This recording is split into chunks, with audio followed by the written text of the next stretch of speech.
Shalom, berikut ini adalah video pembelajaran pendidikan agama Kristen untuk SMA kelas 12 dan sebagai tugas PPL untuk pendidikan profesi guru tahun 2020. Selamat menyaksikan, Tuhan Yesus memberkati. Shalom, selamat pagi anak-anakku sekalian. Senang berjumpa kembali dalam materi kita hari ini dalam pembelajaran pendidikan agama Kristen dan budi pekerti. Saya melihat wajah-wajah kalian begitu sangat luar biasa, begitu sangat bersemangat sekali. Pastinya kalian sudah sangat merindukan pembelajaran kita hari ini. Adapun materi kita dalam pertemuan hari ini anak-anakku sekalian, yaitu mengenai multikultur adalah pemberian Allah. Sebelum lebih jauh kita membahas untuk topik ini, Bapak minta semuanya untuk menyatukan hati. Kita berdoa menyerahkan pembelajaran hari ini ke dalam tangan pimpinan Tuhan. Sehingga dalam proses pembelajaran kita dari awal sampai berakhir, semua dipimpin oleh Yang Maha Kuasa. Satukan hati kita berdoa. Bapa di surga, kami bersyukur di pagi hari ini buat kasih setia dan anugerah Tuhan yang luar biasa, menyertai dan memimpin menolong kami. Hari ini kami mau belajar, yaitu multikultur adalah pemberian Allah. Tolonglah kami beri hikmat, berikan kami kekuatan, sehingga apa yang kami pahami, membawa kami semakin mengenal dan mensyukuri segala anugerah dan pemberian-Mu dalam hidup kami. Terpujilah nama-Mu Bapa, dalam nama Tuhan Yesus Kristus kami berdoa. Amin. Amin. Terima kasih untuk anak-anakku sekalian, untuk memastikan kita semua mengikuti pembelajaran ini. Bapak mau absen semuanya ya. Oke, semua hadir dalam pembelajaran hari ini. Terima kasih untuk semangat yang luar biasa dari kalian. Kita akan mengikuti pembelajaran hari ini dengan serius, dengan sungguh-sungguh. Adapun topik yang tadi sudah Bapak sampaikan, materi kita hari ini adalah multikultur adalah pemberian Allah.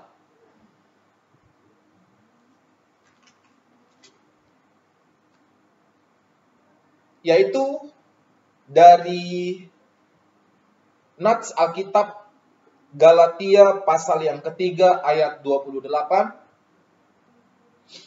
Demikian firman Tuhan. Dalam hal ini tidak lagi diadakan perbedaan antara orang Yahudi dan orang bukan Yahudi, antara hamba dan orang bebas, antara laki-laki dan perempuan. Saudara semuanya satu karena Kristus Yesus. Itu dari kitab Galatia pasal 3 ayat 28. Satu ayat lagi dari kitab Kolose pasal yang ketiga ayat 11. Sebagai akibat daripada itu, lenyaplah segala perbedaan-perbedaan antara orang Yahudi dan bukan Yahudi, orang bersunat dan orang yang tidak bersunat. Tidak ada lagi perbedaan antara orang asing dan orang biadab, antara hamba dan orang bebas, sebab Kristus adalah segala-galanya dan Ia bersatu dengan mereka semuanya. Itu menjadi ayat pendukung dari materi kita hari ini anak-anakku sekalian mengenai multikultur adalah pemberian Allah. Topik ini akan kita bahas di dalam slide. Kalian boleh simak dengan sungguh-sungguh, dengan serius. Nanti ada beberapa hal yang akan kalian amati dan simak. Terima kasih.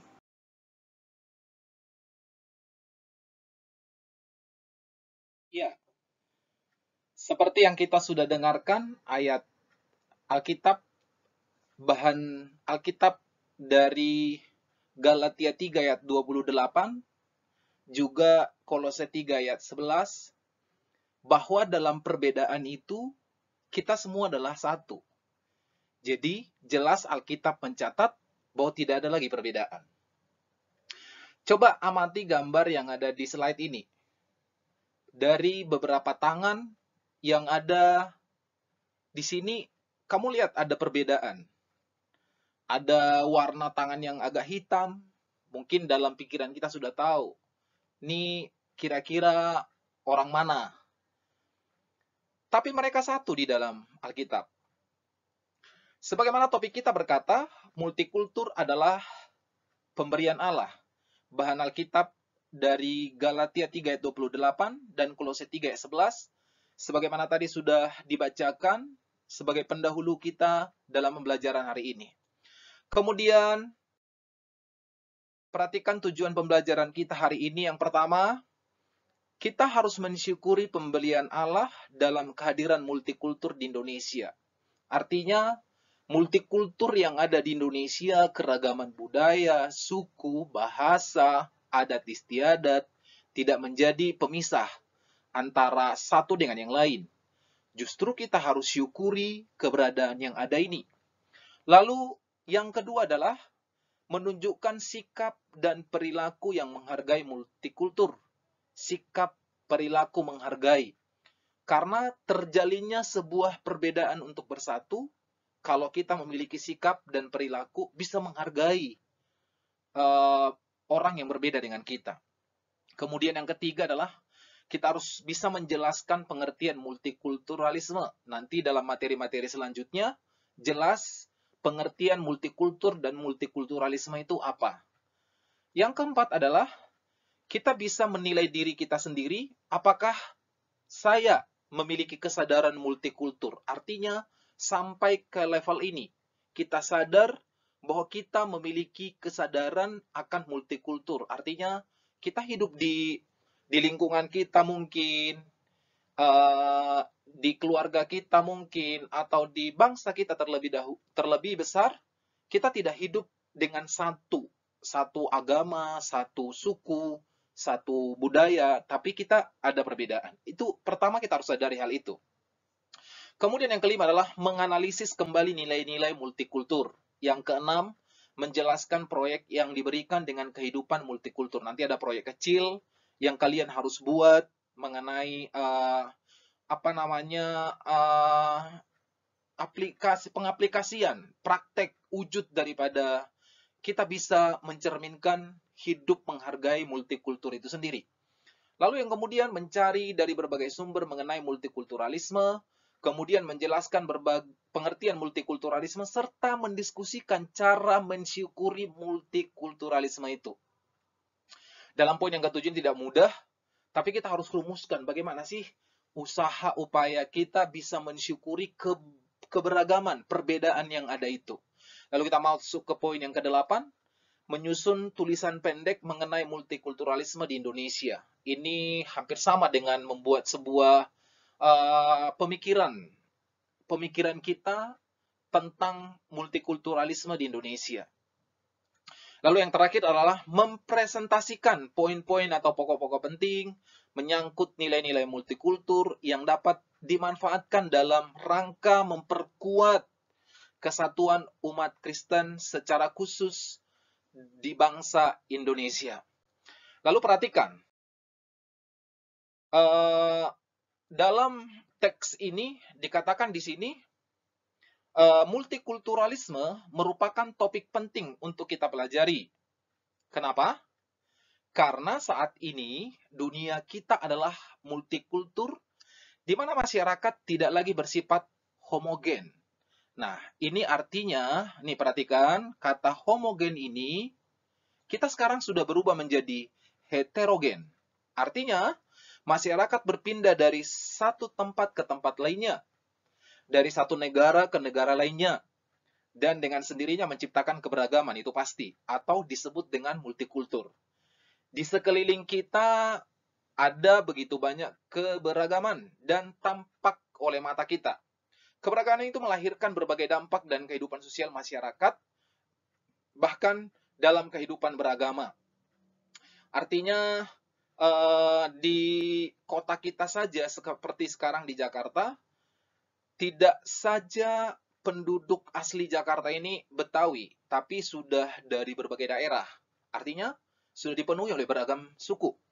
Bukan hanya bangsa saja, tapi kalau kita telusuri, di kota kita ini saja, di Jakarta ini sudah kehadiran dari warga-warga asing seperti dari Singapura, Malaysia, warga India, sudah berdomisili di sini. Artinya kita menjadi bangsa yang heterogen.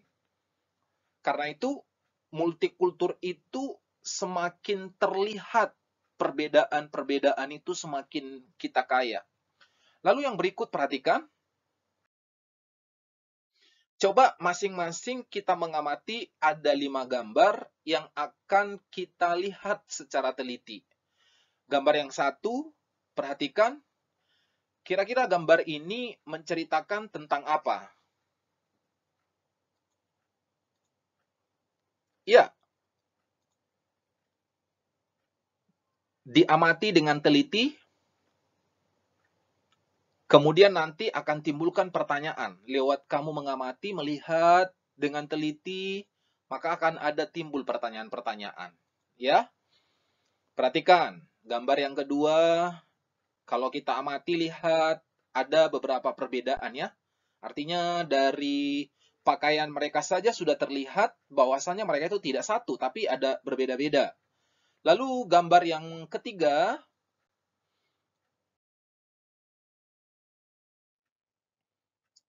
perhatikan, di sini juga ada satu perbedaan, tapi ada moto mereka, slogan mereka yaitu Bhinneka Tunggal Ika.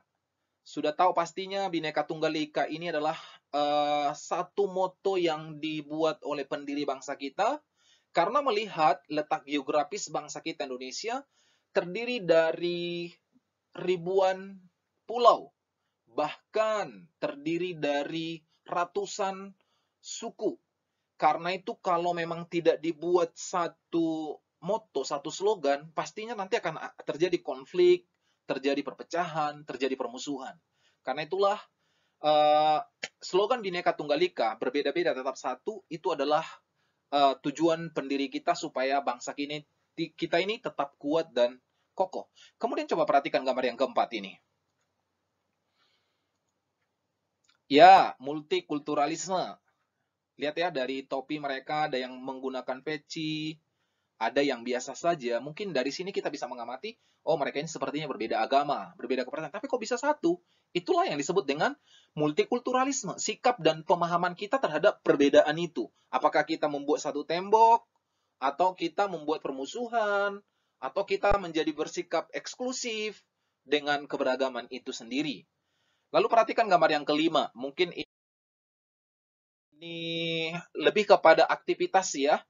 Artinya ada satu kegiatan. Misalkan kalau kita buat pentas seni, harusnya melibatkan bukan saja dari satu suku saja.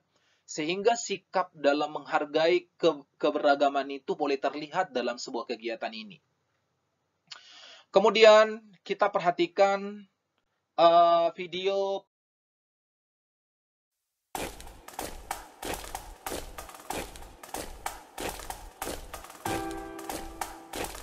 Saudaraku, saya Indonesia. Bukan karena pilihanku, tapi itu takdirku. Saya Cina. Saya pribumi. Saya Muslim. Saya Nasrani. Saya punya agama. Saya Indonesia.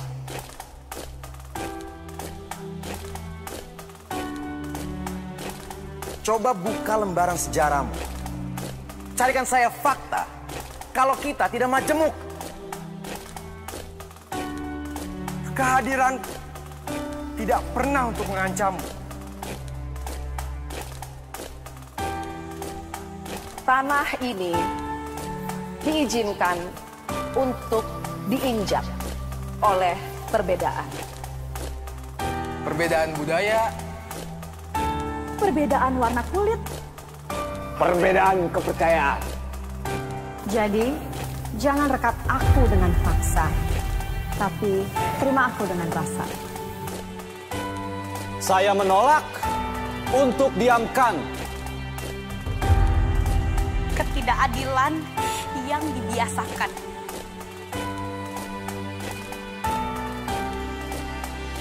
Perlakuan yang dibedakan. Itu tidak pernah dibenarkan. Seolah menyalahkan sang pencipta perbedaan.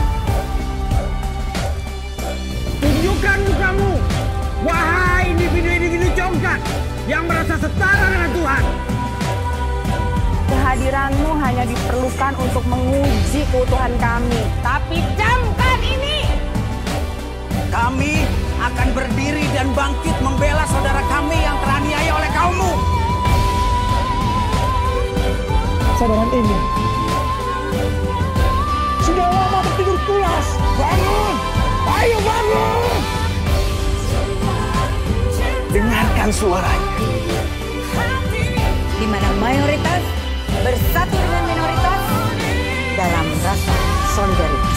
Saya Indonesia, bersatu kita teguh, bercerai kita runtuh. Merah putih, warna. Sampai akhir hidupku. Saya Indonesia. Kami Indonesia.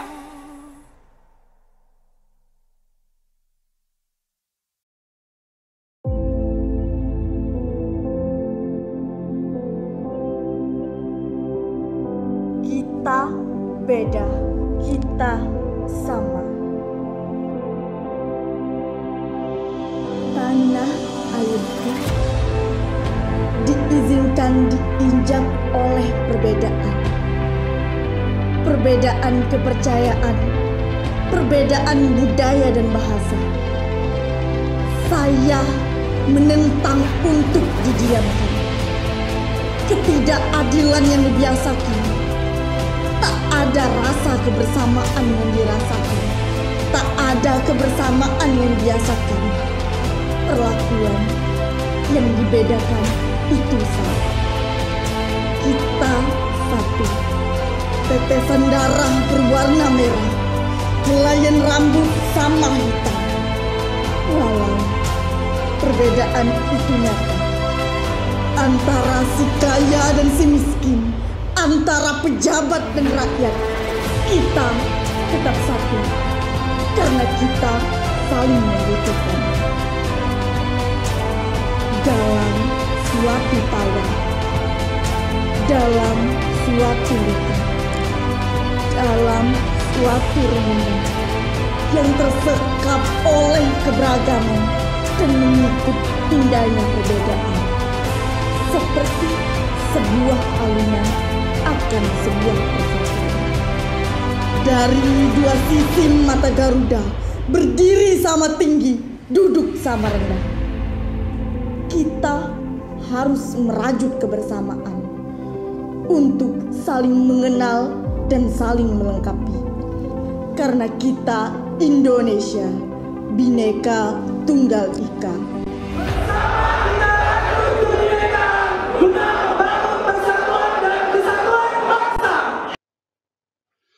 Ya, dari hasil video yang barusan kita sudah simak, mungkin ada beberapa pertanyaan yang menjadi bahan diskusi kita pada saat pertemuan pembelajaran hari ini. Coba diperhatikan. Pertanyaan yang pertama, tuliskan sebanyak-banyaknya pertanyaan yang menyangkut dengan gambar yang ada dan pengamatan kamu dari video yang Anda simak barusan. Lalu bagaimana potret sesungguhnya mengenai multikultur di Indonesia? Kemudian bagaimana sikap Anda berhadapan dan memperlakukan terhadap perlakuan ketidakadilan seperti yang disuarakan pada video di atas. Lalu kemudian perhatikan, coba ceritakan pengalaman kamu selama ini berada di tengah-tengah multikultur. Artinya bagaimana sih pengalaman kamu ketika kamu berpapasan, berhadapan dengan orang-orang yang berbeda dengan kamu, mungkin berbeda dengan budayanya, adatnya, bahasanya. Lalu selama ini bagaimana sih perasaanmu? Apakah kamu ngerasa merasa ada satu seperti tersisihkan dari mereka, atau kamu merasa tidak nyaman? Itu kamu boleh nanti ungkapkan, tuliskan dalam sebuah catatan kamu sendiri mengenai hasil pengamatan kamu, lalu kamu tarik kepada diri kamu sendiri. Lalu kemudian tuliskan hal-hal penting yang menarik dari video di atas. Itu yang penting. Apa yang menarik? Misalkan seperti yang tadi dalam video itu dikatakan, saya tidak rela.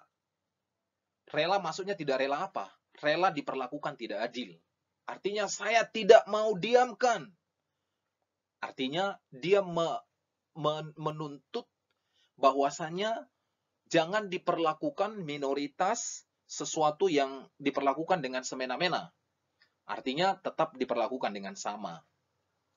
Lalu yang berikut adalah bagaimana sikap yang benar yang harus dimiliki oleh remaja Kristen di tengah-tengah situasi multikultur. Itu yang menjadi topik pembahasan diskusi kamu sendiri. Coba nanti amati dari hasil gambar tadi dan video itu, kamu nanti simpulkan, lalu nanti dipresentasikan dalam waktu 15 menit. Ya, dalam waktu 15 menit setelah kamu menyimpulkan hasil pengamatan kamu terhadap gambar dan terhadap kedua video tersebut, lalu kamu tuliskan, setelah itu nanti presentasikan. Teman-temanmu yang lain akan memberikan komentar perihal video tersebut.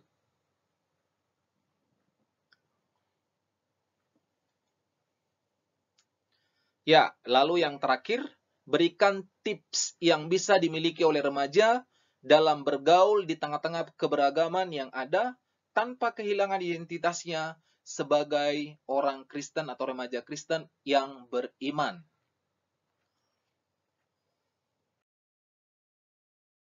Ya, setelah selesai hasil diskusi itu, coba kembali Bapak mau menarik sebuah materi-materi pembelajaran ini dalam sebuah pengamatan tentang gambar ini. Lihat gambar di layar, di slide kamu. Ini adalah potret Taman Mini Indonesia Indah. Kalau kamu yang udah pernah ke sana pasti tahu bahwa Taman Mini Indonesia Indah ini adalah miniatur Indonesia, di mana di dalamnya, kalau lihat gambar kedua ini, di dalamnya itu ada museum, anjungan daerah, ada bangunan-bangunan utama, bahkan ada rumah ibadah semua agama yang sah di negara kita ya.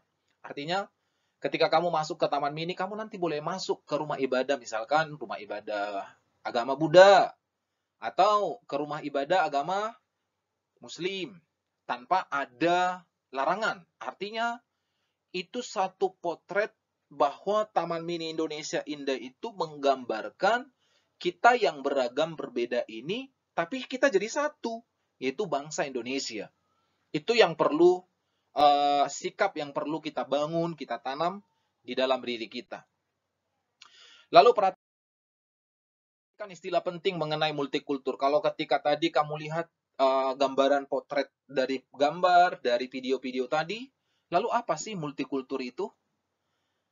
Multikultur adalah keadaan masyarakat yang beragam dan memiliki perbedaan satu dengan yang lain. Artinya, kita ada di tengah-tengah masyarakat yang beragam. Beragam kulitnya, rambutnya saja, makanannya, pakaian adatnya, bahasanya, sampai kepada agama kepercayaannya. Kemudian, apa itu yang disebut dengan multikulturalisme? Yaitu sikap, tindakan, cara pandang, paham yang mempertahankan keragaman tanpa mengabaikan pentingnya persatuan. Kalau tadi anak-anakku sekalian sudah menyimak video itu, sebenarnya penekanan dari statement-statement mereka itu adalah artinya kita nggak boleh tercerai-berai. Tapi kita harus bersatu. Sekalipun kita berbeda, saya sipit, kamu belok, kamu kaya, dia miskin, dia pribumi, dia keturunan, kita satu. Itu intinya sebenarnya. Jadi itulah multikulturalisme, sikap, paham. Bagaimana paham kita terhadap perbedaan yang ada ini sekarang. Kemudian perhatikan, apa kata Alkitab mengenai multikulturalisme? Multikultur menurut Alkitab Ya, coba perhatikan gambar ini. Kalau kamu lihat, wah, kayaknya menara yang gagal dibangun. Ya, betul.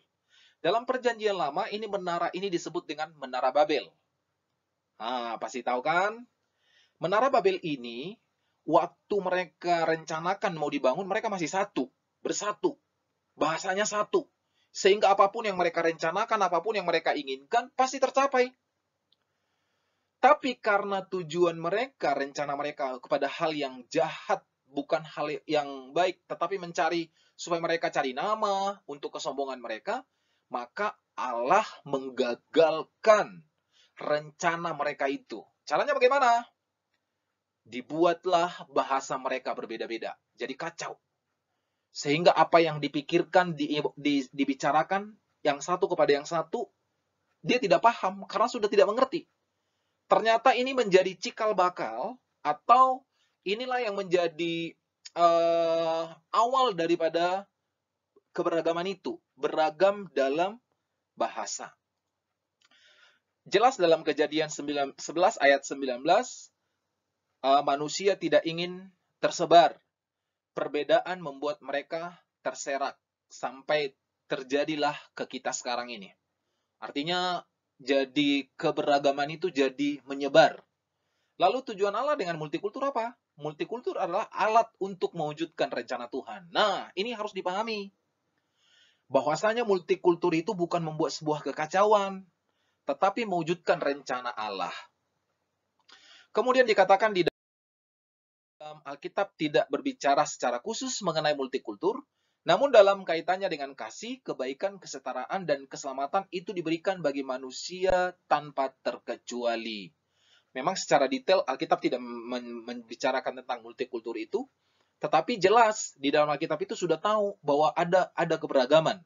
Karena itulah harus dimiliki kasih, kebaikan, kesetaraan. Karena tanpa kasih, tidak akan mungkin saya bisa menerima orang yang berbeda dengan saya. Tapi karena kasih ada kebaikan, sehingga saya bisa menerima.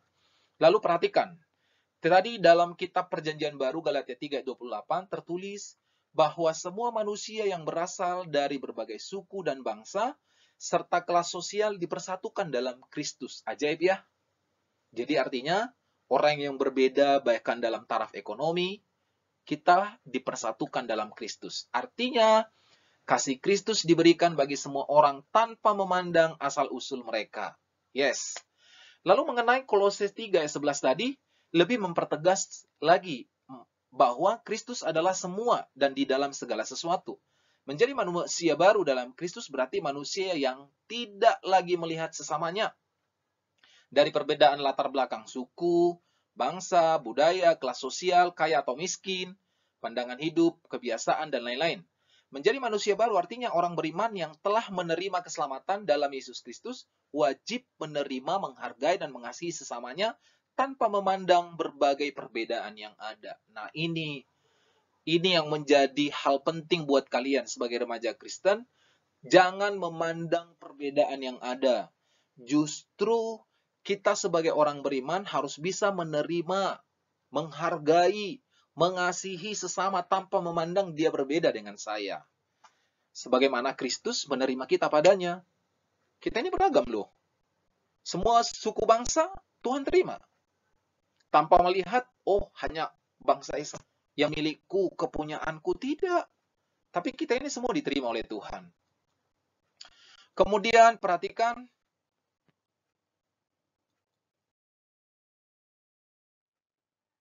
multikultur di dalam kekristenan. Jelas di sini juga tidak jauh beda dengan pandangan Alkitab mengenai multikultur dalam kekristenan. Kembali seperti tangan ini, perhatikan peristiwa Pentakosta. Itu di dalam kitab Kisah Para Rasul 2, 3.000 orang yang berkumpul di sana itu bukan dari satu negeri, tapi mereka dari berbagai negeri datang berkumpul di sana. Itu juga adalah multikultur yang bisa kita lihat, mereka bisa satu karena kasih Kristus. Satu di dalam Kristus, tidak dibatasi sekat budaya, entah dia mau Yunani atau Yahudi, dia bersunat atau tidak, barbar atau Skit, budak atau merdeka. Itulah makanya di Amanat Agung Matius 28 ayat 19 sampai 20 berkata, pergilah, jadikanlah semua bangsa. Kata semua bangsa ini berarti tanpa memandang siapapun dia. Oke, beberapa sikap yang harus kita hindari dalam membangun masyarakat multikultur. Ada yang pertama, primordialisme, perasaan kesukuan yang berlebihan. Ini nggak boleh. Hampir sama dengan diskriminatif. Artinya sikap yang membeda-bedakan perlakuan terhadap sama warga. Artinya dia lebih hormat, lebih mengasihi sukunya sendiri. Itu juga nggak boleh. Lalu dikatakan stereotip adalah konsepsi mengenai sifat suatu golongan berdasarkan prasangka subjektif yang tidak tepat. Indonesia memang memiliki keragaman suku bangsa dan masing-masing suku bangsa memiliki ciri khas. Tidak tepat apabila perbedaan itu kita besar-besarkan sehingga bentuk sebuah kebencian. Artinya nggak boleh ketika kita mengamati kelemahan dari suku lain membuat kita jadi timbul sebuah kebencian. Lalu yang terakhir, yang perlu kita hindari supaya terbangun masyarakat multikultur yang rukun adalah etnosentrisme. Artinya, sikap atau pandangan yang berpangkal pada masyarakat kebudayaan itu sendiri. Biasanya disertai dengan sikap dan pandangan yang meremehkan masyarakat dan kebudayaan orang lain. Artinya, dia tidak memberikan sebuah penghargaan kepada budaya lain. Kalau ada hal yang perlu kita hindari, ada beberapa poin penting menyangkut multikultur yang dapat memperkuat persatuan umat Kristen yang perlu kita perhatikan. Pertama, menerima dan menghargai semua orang tanpa memandang berbagai perbedaan yang ada. Lalu yang kedua, menolong sesama serta menunjukkan solidaritas tanpa memandang latar belakang perbedaan. Yang ketiga, menghilangkan prasangka buruk terhadap suku, bangsa, budaya maupun kelas sosial tertentu, termasuk berbagai julukan. Lalu yang keempat, berpikir positif terhadap semua orang, namun tetap kritis. Artinya harus memiliki kemampuan menyaring berbagai perbedaan yang ada, sehingga tidak kehilangan identitas. Yang terakhir, menjadikan hukum kasih sebagai landasan dalam bergaul dengan sesama. Cara mensyukuri multikulturalisme ini yang penting. Kalau tadi dalam tujuan pembelajaran kita jelas dikatakan, sampai kita kepada titik ini. Apa yang kita lakukan?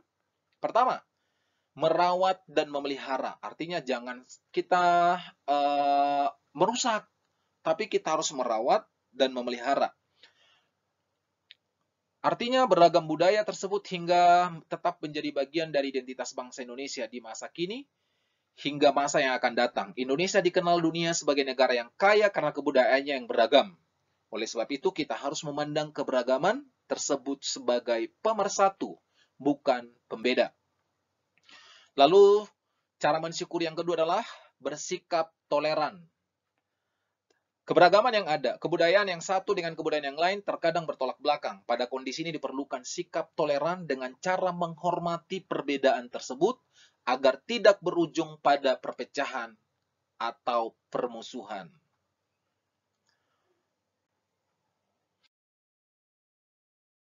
Memaknai kehidupan multikultur. Perhatikan, kita bisa menerima perbedaan dengan saling menghormati. Yes, kita boleh eksklusif di dalam iman, tapi harus inklusif dalam relasi sosial. Ingat, Bhinneka Tunggal Ika, perbedaan sebagai kekayaan, konsensus bersama kita adalah Pancasila. Lalu perhatikan, kita masuk di evaluasi. Jelaskan pengertian multikulturalisme. Kedua, bagaimana pandangan Alkitab mengenai kulturalisme? Ini kamu nanti catat, jawab, tuliskan dalam bukumu. Lalu sikap apa saja yang perlu diperhatikan oleh remaja Kristen dalam membina hubungan dengan orang yang berbeda? Ini juga penting. Lalu yang keempat, hal apa yang perlu dihindari dalam membina hubungan di tengah-tengah perbedaan? Sehingga terjadi yang namanya kesatuan. Lalu yang terakhir adalah, apa tujuan Tuhan menciptakan perbedaan? Ini kamu harus bisa dapatkan. Kemudian, istilah lain dari masyarakat multikultural yaitu, lalu terakhir, bagaimana cara mensyukuri multikulturalisme?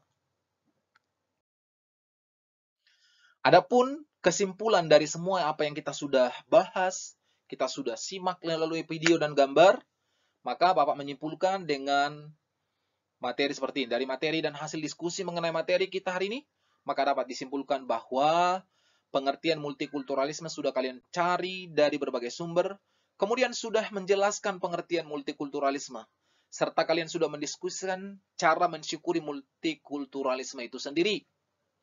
Kemudian, kalian menyusun tulisan pendek mengenai multikulturalisme di Indonesia. Lalu bagian yang ketiga, kalian sudah mempresentasikan poin-poin atau pokok-pokok penting menyangkut nilai-nilai multikultur yang dapat dimanfaatkan dalam rangka memperkuat kesatuan umat Kristen secara khusus dan bangsa Indonesia. Lalu yang terakhir, dan sebagai ukuran kejujuran, pastinya kalian memiliki kesadaran multikultur, oleh karena itu terapkan dalam sikap hidup sebagai orang beriman.